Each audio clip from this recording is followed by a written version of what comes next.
Recipe ഒരു ദോശയുടെയാണ്, അടദോശ. അപ്പോൾ അതിന് വേണ്ടിയിട്ടുള്ള സാധനങ്ങളൊക്കെ തയ്യാറാക്കി വെച്ചിട്ടുണ്ട്. 1 കപ്പ് പച്ചരി, 1/2 കപ്പ് കടലപ്പരിപ്പ്, 1/4 കപ്പ് തുവരപ്പരിപ്പ്, 1/4 കപ്പ് ഉഴുന്ന്. ഇനി ഇതെല്ലാം ഒന്ന് കഴുകിയെടുത്തിട്ട് ഒരു 2 മണിക്കൂർ നേരം കുതിരാൻ വയ്ക്കാം. തുവരപ്പരിപ്പ്, ഉഴുന്നും പരിപ്പ്, അരി, കടലപ്പരിപ്പ്. ഇനി ഇതെല്ലാം ഒന്ന് നന്നായിട്ട് കഴുകിയെടുത്തിട്ടുണ്ട്. എന്നിട്ട് ആവശ്യത്തിനുള്ള വെള്ളം ഒഴിച്ചു കൊടുത്തിട്ട് ഇനി ഇതൊരു 2 മണിക്കൂർ നേരം കുതിരാൻ വയ്ക്കാം. അപ്പോൾ 2 മണിക്കൂർ കഴിഞ്ഞു. പരിപ്പ് അരിയൊക്കെ നന്നായിട്ട് കുതിർന്നുണ്ട്. ഇനി ഇതൊന്ന് അരച്ചെടുക്കും. മിക്സിയുടെ ജാർ എടുത്തിട്ടുണ്ട്. അതിൽ 1 ടീസ്പൂൺ ജീരകം, 1 ടീസ്പൂൺ കുരുമുളക്, കുറച്ച് കറിവേപ്പില, 2 വറ്റൽമുളക് അതിട്ട് കൊടുക്കാം. 1/2 കപ്പ് തേങ്ങ ചിരകിയതിട്ട് കൊടുക്കാം. കുതിർത്തി വെച്ച അരിയും പരിപ്പൊക്കെ അതിട്ട് കൊടുക്കാം.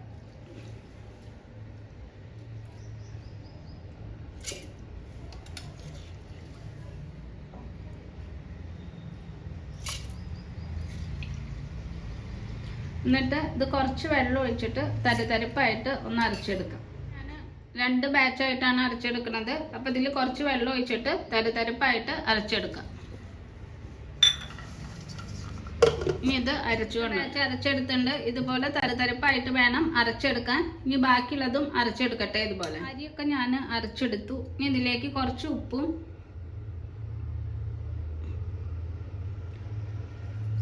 പിന്നെ കുറച്ച് കായത്തിന്റെ പൊടി ഇട്ട് കൊടുക്കാം. 1 ടീസ്പൂൺ കായപ്പൊടി ഇട്ട് കൊടുക്കാം.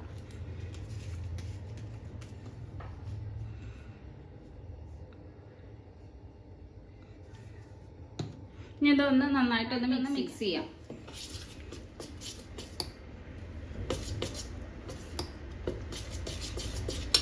ഇനി ഇതിൽ ഒരു 1/4 കപ്പ് വെള്ളം കൂടി ഒഴിച്ചു കൊടുക്കാം. ഇത് നന്നായിട്ടൊന്ന് മിക്സ് ചെയ്യട്ടെ. ഉപ്പൊക്കെ ഇല്ലേ എന്നൊന്ന് ചെക്ക് ചെയ്യാം. ദോശയ്ക്കുള്ള മാവ് തയ്യാറായിട്ടുണ്ട്. ഇത് ഉണ്ടാക്കിയെടുക്കാൻ പുളിക്കേണ്ട ആവശ്യമൊന്നുമില്ല. അപ്പം ഞാൻ ദോശ ഉണ്ടാക്കാൻ തുടങ്ങാം. ഞാനൊരു പാൻ ചൂടാക്കാൻ വെച്ചിട്ടുണ്ട്. അതിലേക്ക് മാവ് ഒഴിച്ചു കൊടുക്കാം.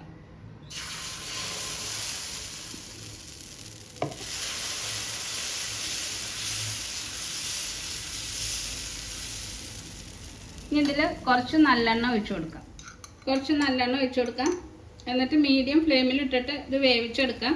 ഇത് സാധാ ദോശയെക്കാട്ടും കുറച്ചും കൂടി നേരം വേണം വെന്ത് കിട്ടാൻ. മറ്റേ സൈഡ് ഒന്ന് വേവിച്ചെടുക്കാം. ആദ്യത്തെ ഒരു ദോശ തയ്യാറായിട്ടുണ്ട്. ഇതുപോലെ ബാക്കിയുള്ളതും തയ്യാറാക്കിയെടുക്കാം. ദോശ തയ്യാറായിട്ടുണ്ട്. ഇതിങ്ങനെ വേണമെങ്കിൽ ഇതുപോലെ കഴിക്കാം, അല്ലെങ്കിൽ ചട്നിയുടെ കൂടെ കഴിക്കാം. അപ്പോൾ എല്ലാവരും ഉണ്ടാക്കി നോക്കണം. ഇഷ്ടപ്പെട്ട ലൈക്ക് ചെയ്യണം, ഷെയർ ചെയ്യണം, സബ്സ്ക്രൈബ് ചെയ്യണം. താങ്ക്സ്.